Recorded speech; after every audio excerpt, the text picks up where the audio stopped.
ಸಾತ್ವಿಕವಾದ ಕಾರ್ಯ ಅಂದ್ರೆ ಹೇಗಿರುತ್ತೆ ಅಂದ್ರೆ ಮೊದಲು ಕಷ್ಟ ಇರುತ್ತೆ, ಮುಂದೆ ಸುಖ ಇರುತ್ತೆ. ಆ ಸುಖ ಶಾಶ್ವತವಾಗಿ ಸ್ಥಿರವಾಗಿ ಇರುತ್ತೆ. ಮೊದಲು ವಿಷ ಬಂದರೂ ಕೊನೆಗೆ ಅಮೃತ ಬಂದಂತೆ ಜೀವನದಲ್ಲಿ ಮೊದಲು ಕಷ್ಟ ಅನಿಸುತ್ತೆ.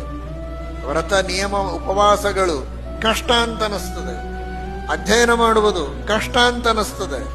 ಆದರೆ ಜ್ಞಾನ ಬಂದ ಮೇಲೆ ಆ ಜ್ಞಾನದ ಬೆಲೆ ಗೊತ್ತಾದರೆ ಆಗುವ ಆನಂದವೇ ಬಹಳ ವಿಲಕ್ಷಣ, ಅದು ಅಮೃತದಂತೆ ಇದ್ದದ್ದು.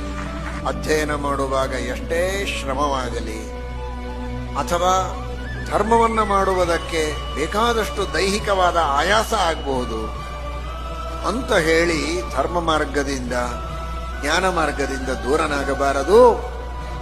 ಮೊದಲು ವಿಷದಂತೆ ಕಷ್ಟಗಳು ಕಾಣಿಸಿಕೊಂಡರೂ ಮುಂದೆ ಅಮೃತದಂತಹ ಸುಖ ಸಿಗುವುದರಲ್ಲಿ ಸಂಶಯವಿಲ್ಲ ಅನ್ನುವ ಒಂದು ನಿರ್ಧಾರದಿಂದ ಮನುಷ್ಯ ಕಾರ್ಯ